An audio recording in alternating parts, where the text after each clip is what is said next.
Welcome to the July 30th meeting of the Rotary Club of Des Moines. I am President Josh Brady. Thanks to board member Scott Bennett for greeting today, so appreciate that.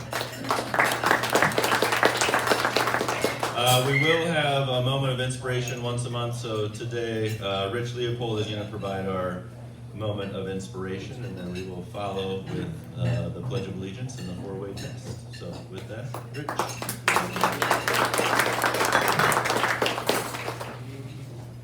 Hello everyone. A few people were talking to me. It's the once a month thing. I usually tell quippy jokes, so I got some pressure now. So I have no quippy, no dad jokes for you this morning. But I am honored to do this for our presentation today. So when I was thinking about what this presentation was going to be, I'm an ecologist, a scientist by trade. So in the early 80s, when I first started, there were very few women in the field. It was thought that natural resources, hunting, fishing, outdoor science and stuff like that, that was the men's domain, it wasn't the women's domain. Well, I was fortunate enough to get my first job in the U.S. Forest Service.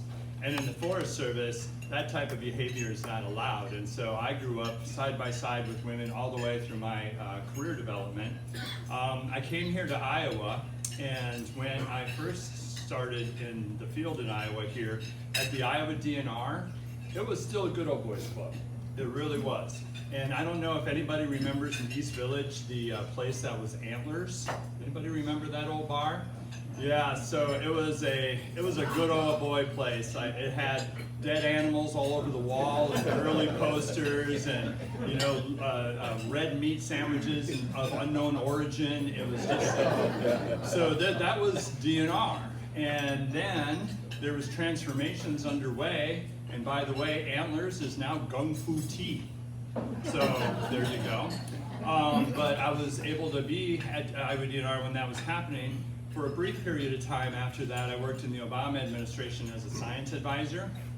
And I remember going to the first climate change adaptation scientific meeting in the United States. It was in Denver in 2013.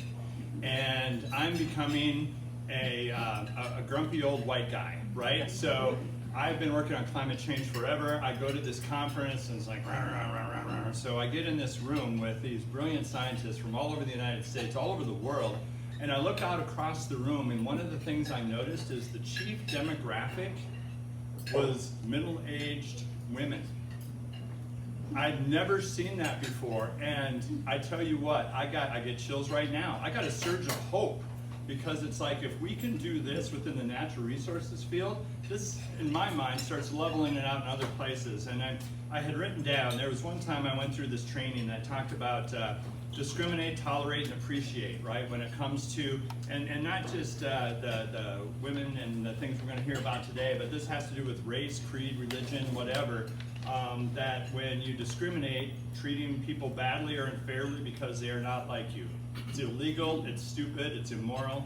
We are hopefully, as a society, moving beyond that. Tolerate, allowing people to be different without fighting them, even if you do not like it.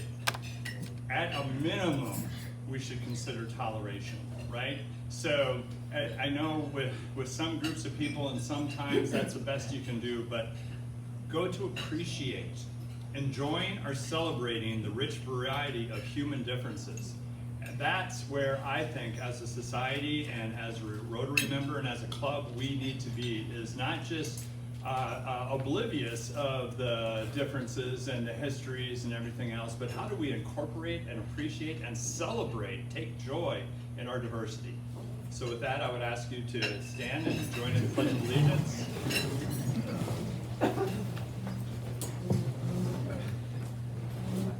Pledge allegiance to the flag of the United States of America and to the republic for which it stands, one nation, under God, indivisible, with liberty and justice for all. Four-way test. Is the truth, is fair to all concerned, will it build goodwill and better friendships, will be beneficial to all concerned. And greet your neighbor.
I'm gonna try to see where I'm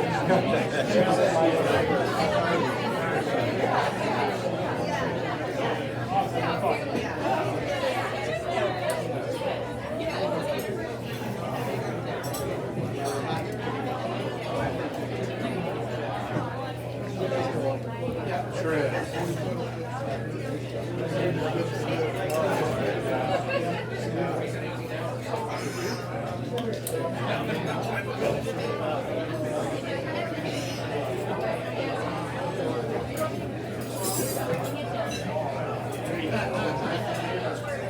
Okay, we have numerous guests today, quite a list, so we're going to go ahead and get to our guests.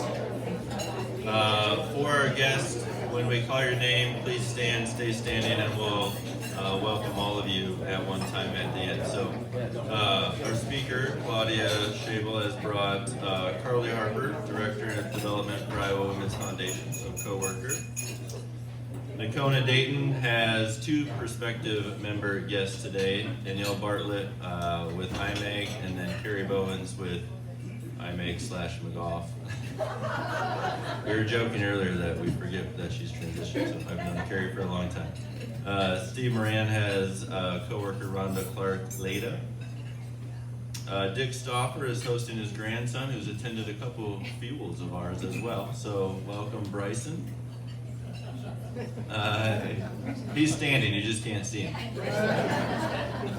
Adriana Roma is back with us this week, former Rotary Youth Exchange student from Spain and Grandview University attendee.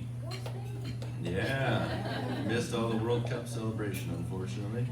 Kyle McCormick has a summer intern on, which we talked about National Intern Day today.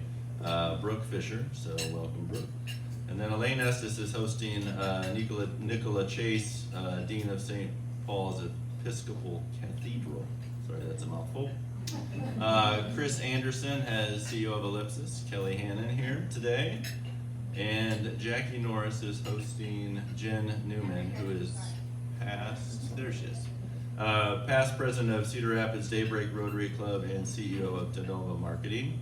And then we have Rotary's District 6000 Assistant Governor John Rogers is back there somewhere as well, visiting us again. So welcome, all guests.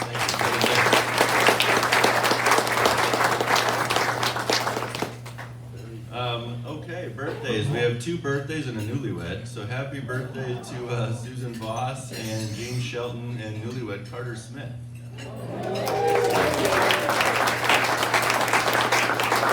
I asked how the ring felt and he said it feels fine, so that's a win.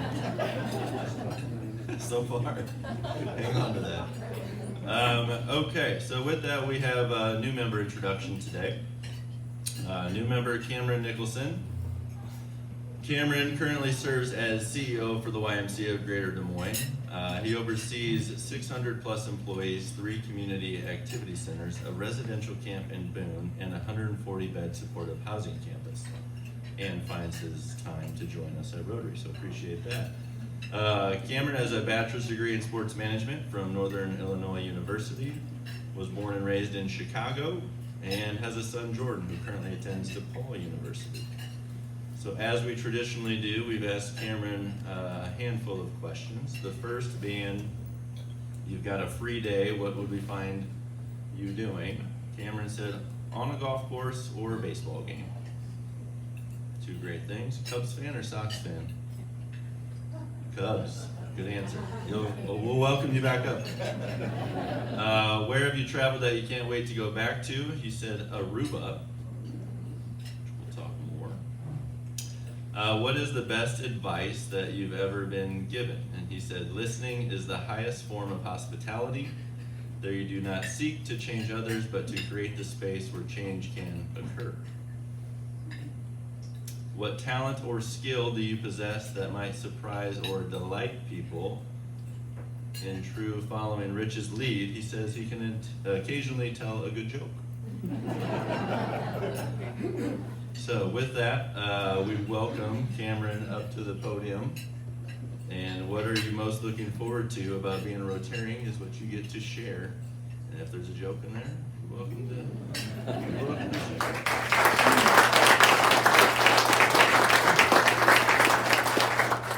I'll be brief. I'll leave with a riddle. What did the sea say to the shore? Nothing. It just waved. The riddle comes from early 90s as the daycare director at the Lincoln Belmont YMCA in Chicago. You're welcome. I'm looking forward to, first, thank you for allowing me to be a part of your group, your club. I do find time to join some clubs. I think when I took over as the CEO a few years ago, I was invited to join Rotary and a couple other places, and I think I had my hands full. So I was like, I think I better try to learn how to do this job before I join, and I'm glad you guys extended another invite. I think what I missed in those few years was in the role was connecting with other like-minded leaders in the community outside of the Y movement, locally here in Des Moines. And some of you, as I look out and see faces, you guys before my welcoming day already welcomed me, and I see you guys had some events and you've invited me, and I pretty much enjoyed those and getting to know new people. So what I'm looking forward to most is building new relationships and building upon the relationships that I've already garnered in this short period of time. So thank you guys for having me. Enjoy your day.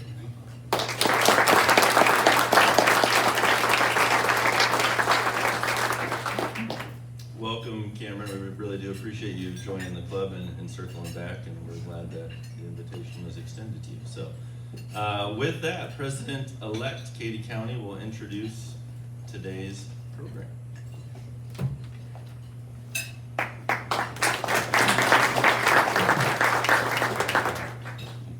Thank you. I'm incredibly excited to be here to introduce my friend and Pilates partner, Claudia Schabel. Claudia, come on up. In April 2026, Claudia Schabel was named President and CEO of the Iowa Women's Foundation.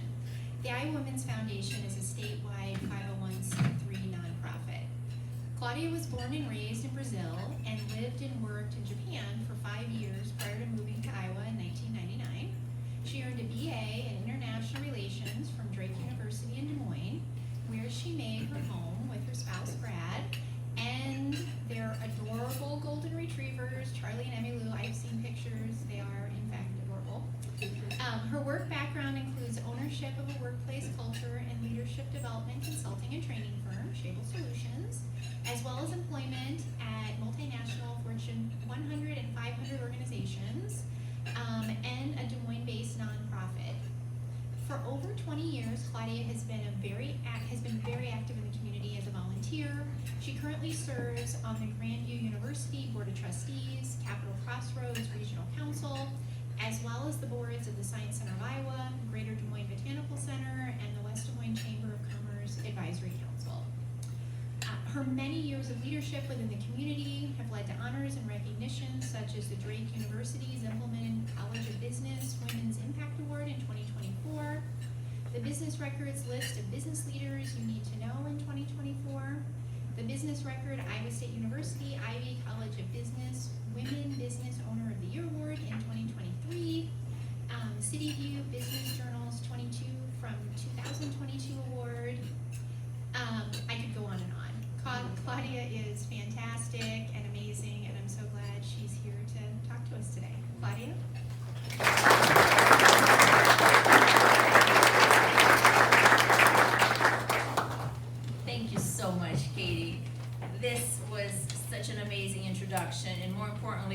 You didn't disclose any secrets from our Pilates exposure. I am so thrilled to see a full room. I wasn't sure if you would show up, so thank you.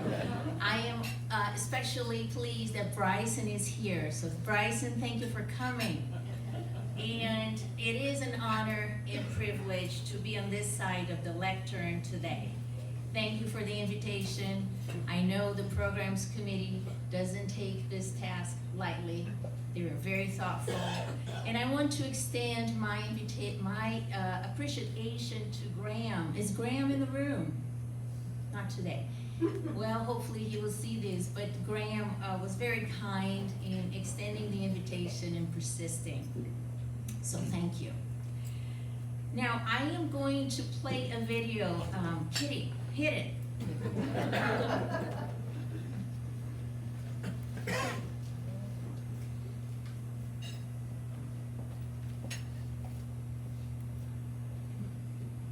Sure. There we go.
better than a good bottle of wine. One of the little girls in the video is actually Jen Newman's daughter, who's now in college. But I think the messages in the video continue to be true, continue to guide the work that we do at the Iowa Women's Foundation. Now I want to reflect a little bit on my own personal experience as a young girl. Now, I did not grow up in the United States, I did not grow up in Iowa, but I think some of those experiences they can transcend geography, borders, and even culture. We just have similar experiences growing up. And growing up in Brazil as a young girl, my awareness and understanding that financial stability was important for my family started at a very early age. I remember my mother not having employment for a while because she couldn't afford to send me and my twin sister to childcare. And as a consequence, I felt it during my birthday gifts, right? I wasn't being showered with gifts, there were limited resources, so that's how life was. Later on in life as a teen, my parents decided to leave the country and seek our family's financial stability in Japan, and that's how we ended up going and working in Japan. And I realized then that the lack of financial stability can shape life choices or even limit human potential. And that is what I want to discuss with you today. Human potential and economic growth for our communities. I hope this video resonated with you and made you think of the women and girls in your life. Hopefully, it also made you think that the women and girls in your life don't face or didn't have to face some or all of the barriers. And that's great. But that is not the reality of all women and girls in Iowa today. Since I presume that many of you may not have heard about IWF in the past, with a few exceptions, Susan Jenkins and Jen Newman, anyone else who had heard about IWF in the Jack Norris, perfect, Christina, thank you, more hands than I expected. I feel compelled that to say this. It's important that, to me, that you understand that the work we do is not at the expense of the other 50% of the population. Our work helps improve the lives of boys, men, and non-binary people as well. With that said, although the work of the foundation doesn't exclude men, boys, or non-binary people, today I will unapologetically speak about the disparate impact systemic barriers have on women and girls in Iowa. Did you know that Iowa women earn about 81 cents for every $1 earned by men working full-time? And 78% of women between the ages of 25 and 54 in Iowa are working. These are not unemployed people. Maybe some of them are underemployed, but that's the reality today. Also, there is a pay discrepancy of about $222 per week between men and women in their weekly earnings when they're working full-time. This translates in about $20,000 annually in earnings to a full-time worker. It's an estimated wage loss of two women collectively of about $16 billion in the Iowa economy. Iowa ranks amongst the state with one of the nation's larger gender wage gaps. Women remain more likely than men to work in lower paying occupations such as child care, health support, food service, administrative support. And these occupations generally provide fewer benefits and lower lifetime earnings. Single mother households experience one of the highest poverty rates amongst Iowa families. About 29% of Iowa families headed by single mothers live below the federal poverty rate, and many of them struggle to make ends meet. Housing. To afford a 2-bedroom rental while earning minimum wage, a woman must work about 110 hours per week. Anyone signing up for that? Older Iowa women remain more likely than older men to live in poverty because of living longer, lower lifetime earnings, caregiving interruptions, either because taking care of children early on in life or at the end taking care of aging parents, and widowhood. We are one of 140 women funds around the globe, all working to improve the lives of women and girls in our communities. IWF is a 501c3 nonprofit, and we do this work because of our ability to fundraise and really articulate the importance of this work to other individuals in our communities. The organization started, though, in 1994 by a group of 27 women who recognized the importance of investing in the future of women and girls in Iowa. They joined forces and founded the foundation with their own money. Today, as the CEO of IWF, I stand on the shoulders of these founders, the many donors, past leaders like Jen, volunteers and partners that have made IWF a reality out of sheer conviction that helping women would help our communities and the desire to act. They didn't want platitudes, they wanted action. And our task is clear. IWF is committed to improving the lives of Iowa's women and girls through economic prosperity. That's where we see the value of the work we do. We work to mitigate the barriers that prevent women from achieving their full potential and economic prosperity. We believe that financial stability leads women to achieve economic prosperity for themselves and for their families. When women prosper, their communities prosper. The World Bank calls investing in women smart economics because research shows that economic growth for women has a critical multiplier effect. Women are more likely to share their personal economic gains with their families and their communities. In fact, women reinvest 90% of their income in food, healthcare, home improvements, schooling for themselves or their children. In short, women's progress is society's progress.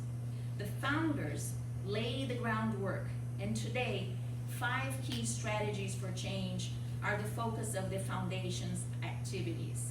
These strategies include, I went too fast, include research, advocacy, education, collaboration, and grant making. And I want to give you just a taste for what that looks like on our end when we're doing this work. When we think about research, we're asking the question, what's holding women and girls back? We fund and support gender-specific research that provides us an accurate and current view of the status of women and girls in Iowa. We then take what we have learned from these studies and invest wisely in activities, in partners that create pathways to economic success for women and girls. Currently, along with 4 other partners in central Iowa, we are updating the She Matters report, which started in 2011 and has since had 4 different versions of the report along the years. This year, we want to have the most current data set to really help us ahead.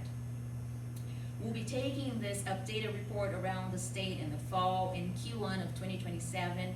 We'll be sharing the data and asking the question, why? Why are women and girls in Iowa not financially independent and prospering? These insights from communities across Iowa will help validate the data and help us focus our efforts moving forward.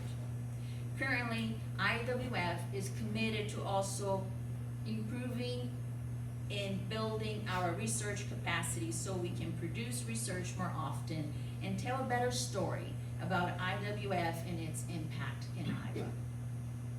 When you think about advocacy, much like many of you in the room, we advocate for policies that break down barriers and amplify action. We believe that public policy and advocacy play a key role in alleviating barriers to economic prosperity.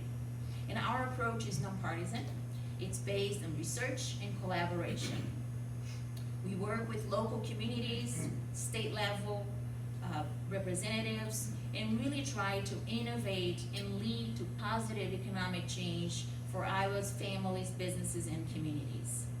We educate policymakers and other community leaders regarding issues and solutions. We ask them to tackle issues that may have been deemed in the past a women's issue, such as caregiving responsibilities, to improve the lives of all Iowans. We also ask them to address these issues in a sustainable manner. When it comes to education, it comes back to this, really being in front of a group like you today and sharing the data, sharing the information, and helping educate how we collectively can make Iowa better for all. We also invite one-on-one conversations with stakeholders and really help align some of those priorities for our organization, but for them as well. Collaboration is at the core of what we do. We cannot do this work alone. It's impossible because it's systemic, so it's interconnected. These issues are all interconnected. We need more people at the table. And when we facilitate collaboration, we really look for stakeholders from all different corners of the state, from all different industries, in helping us find the best solution. The next strategy is grant making, and grant making has been a focus for the organization for a long time, and I wanted to tell you a little bit more about grant making. So as I talk about grant making, I also want you to be thinking about the organizations that you support that could benefit from our grant. Grants must focus on shattering one of the 6 barriers to economic prosperities. We invest in organizations seeking solutions that will go beyond short-term fixes. We want organizations that partner with us to be identifying systemic solutions that mitigate and eliminate barriers, creating an opportunity for economic prosperity. After a year of hands-on community research and conversations in 2015, IWF identified the 6 major barriers to economic success for Iowa's women and girls: housing, transportation, education and training, employment, childcare, and mentorship.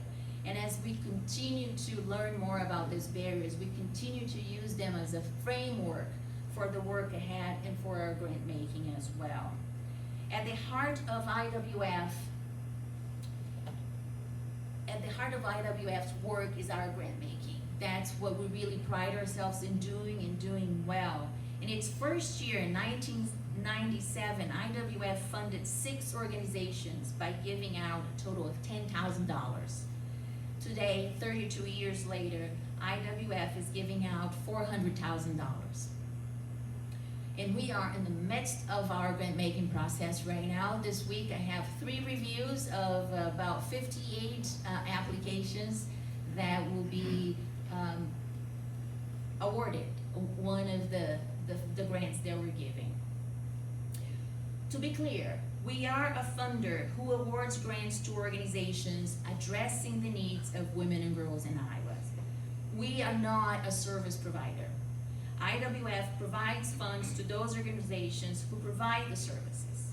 We support nonprofit organizations throughout the state who work directly with women and girls. The funding helps give them the resources they need to achieve their goals. When we think about our grant cycle, it starts in April and ends in August. It's a thoughtful, long grant-making cycle, but much shorter than what it used to be.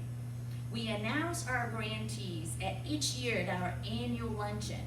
That's the culmination of all the hard work after involving all of our staff, our board members, our volunteers to select the best applications. We announce our grantees at the luncheon, and this time, on October 20th, we have a phenomenal speaker, Josie Cox, who will continue to educate us on the triumphs of women in the past that succeeded economically, while exploring the systems that continue to hold women back today.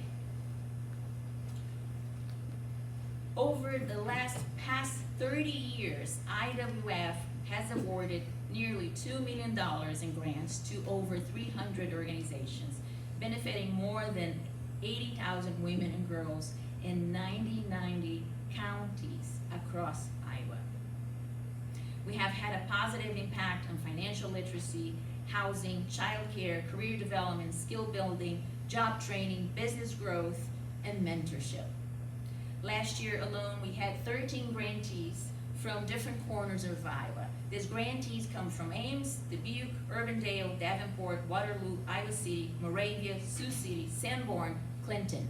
Anyone from Sanborn? Haven't been there yet. Looking forward to it this fall. Now, what is really fulfilling is not only to be able to award the resources to these service providers, it's also rewarding to visit them and see for ourselves how they're doing this work and how they are multiplying the impact and the good work they continue to do.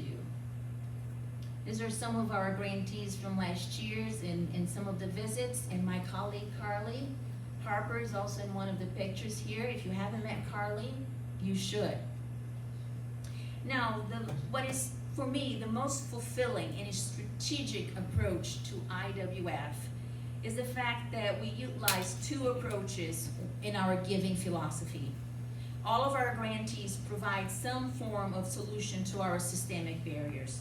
The most effective grant-making strategies combine both downstream, which is responding to that immediate need with immediate help, but also upstream, which is focusing on that systemic change and really preventing the barrier from existing in the first place. That is when we really thrive, when we are able to mitigate and really remove those barriers for once and for all. In practical terms, to explain how this works, downstream grant making typically funds things that are direct services, very needed. I know we heard from DMARC, we heard from other organizations that are doing that good work, and we also need them to continue to do that work.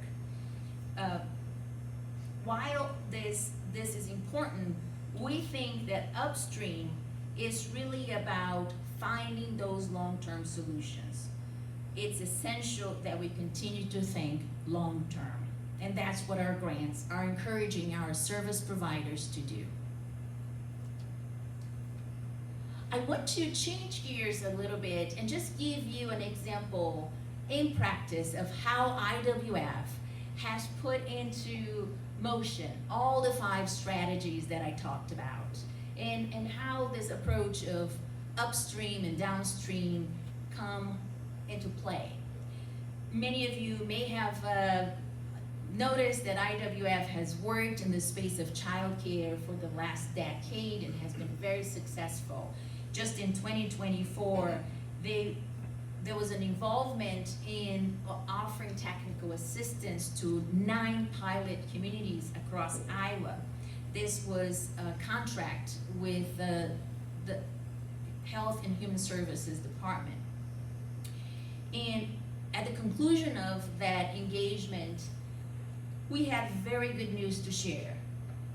The report that was submitted said that there were 9 communities that implemented Child Care Solution Fund for their communities, which is basically a collective way of funding child care in their communities. 105 child care programs were impacted, $2.4 million was raised, and from 373 private investors, 275 child care slots were created, which is incredibly important when you think about availability in certain places in Iowa. Not all communities need more slots, but some communities are in desperate needs of those slots. And we have 163 new child care providers that were hired in those 9 communities. And about 1,300 of those child care providers had their wages increased, minimally increased, nonetheless increased, which sent a very positive message to them.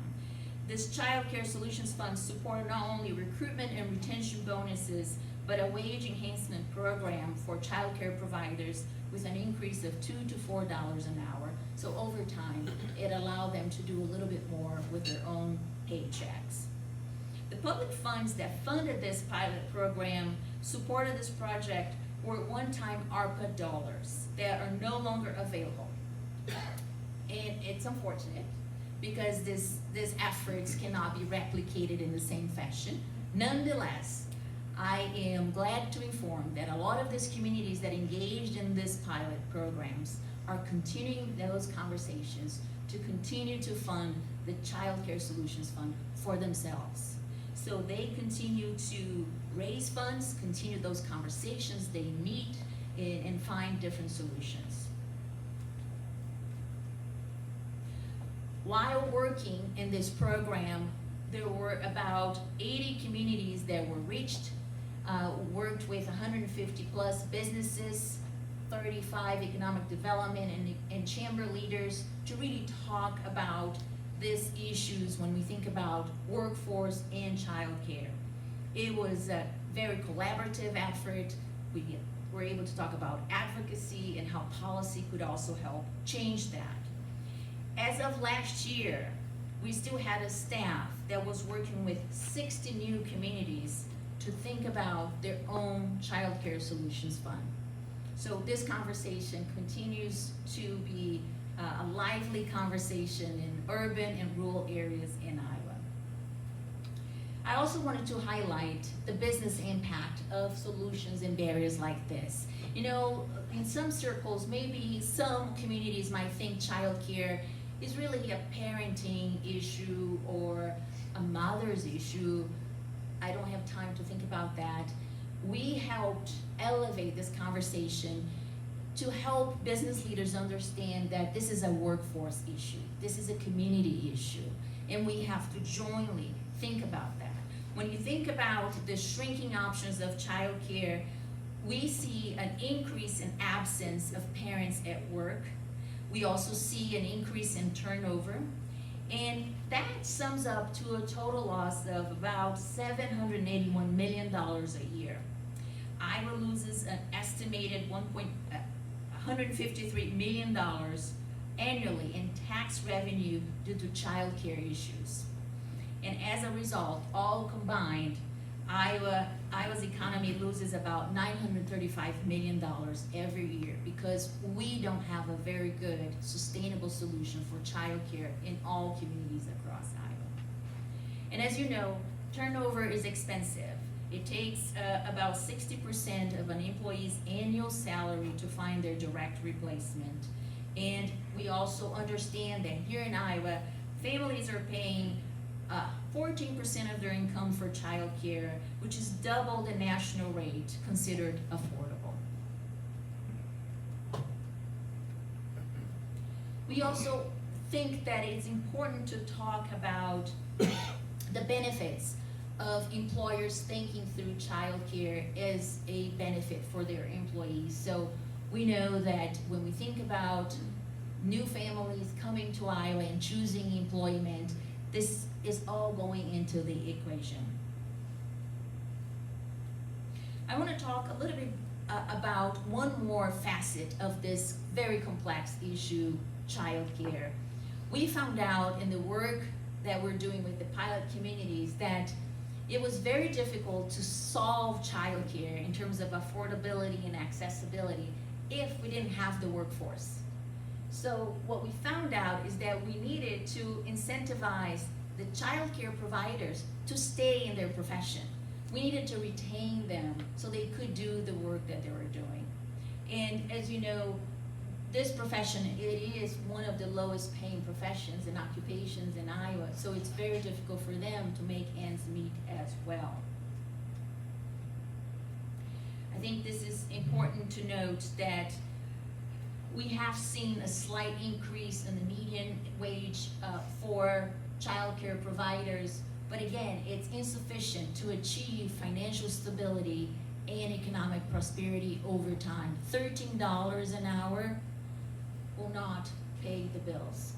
We also have seen that 40% of childcare workers rely on public benefits, and 1 in 3 utilize Medicaid and some other benefits as needed.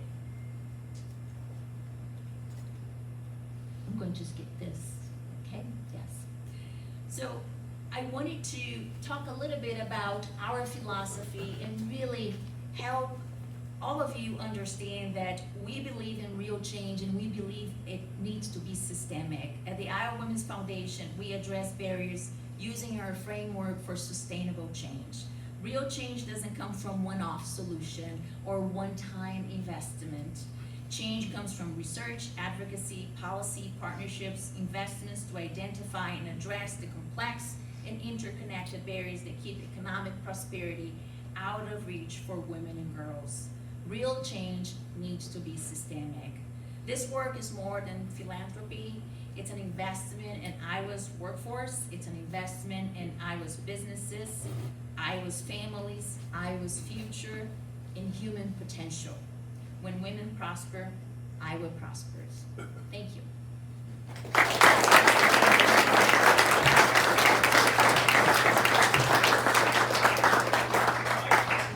We have 5 minutes for questions. Yes, Bob? You talked about the income disparity between Yes. women and men in Iowa. How do you take the education out to companies and so forth, and like the SHRM and others, to have them listen into that? Yes. So the question is, how do we bridge the gap in helping business leaders understand about the discrepancy in the wage gap? It takes education, Bob. I think a lot of our leaders are very well educated and they may already know that data point. I think the question is, how do you put some action around that? How do we change it over time with incremental efforts if needed? And we're willing to sit down and have an action plan around that. Moving forward, we're going to be helping our communities think more sustainably about those conversations and how to mitigate those barriers, either in a workplace setting or in a one-on-one conversation. Thank you for your question. Yes, Jackie? Claudia, what are one or two of the biggest headwinds you have facing your organization or nonprofits in general right now? Yes, what are one or two headwinds we have for our nonprofit today? Carly, jump in as well. The landscape for fundraising has changed. It's been very interesting to approach some of our partners in the past and now perceive this conversation to be political or divisive. Supporting 50% of the population is no longer cool. That's one. I also think that there are limited resources to go around, so there are more people having to make those tough decisions. And sometimes 50% of the population doesn't get on the top of their priority list. Claudia, Yes, Greg? when's the last time you updated your data on all that? I have a hard time believing it. Yeah, I know, thank Having you. employed about 90% of my whole team. Yeah. Female, and I did not discretion against them, they were paid Yeah. full amounts, so I'm just curious. Thank you, that's an excellent question. So this data was updated as of yesterday. And we have, and, Not me. but to your point, your question is excellent, and I didn't repeat the question. The question was, when was this data updated? And I said yesterday. But it's important to understand that they are great employers, great leaders doing the right thing. This is an aggregate of all the data. It doesn't mean that all of you are doing the 81 cents to $1. That's not what we're saying. We're not all chauvinistic pigs. No, not you, Greg, not you. But I think it's important to put in the context of collectively we can do better, right? And because you could influence your business leaders, your peers, what responsibility do you have to tell them about your best practices?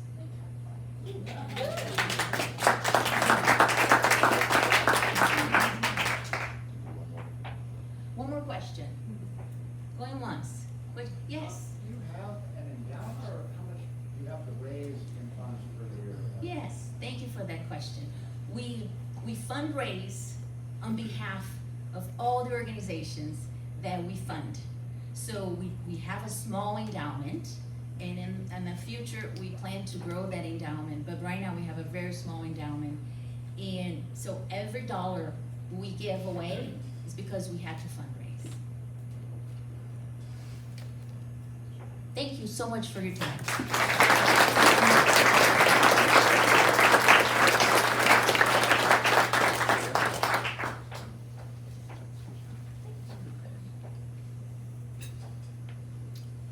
All second Carter's comment. Great job. Certainly thank you for being with us today. Longtime Rotarian, board member, leader of the club as well. So your service is greatly appreciated for us, for the greater good of the community. So thank you very much.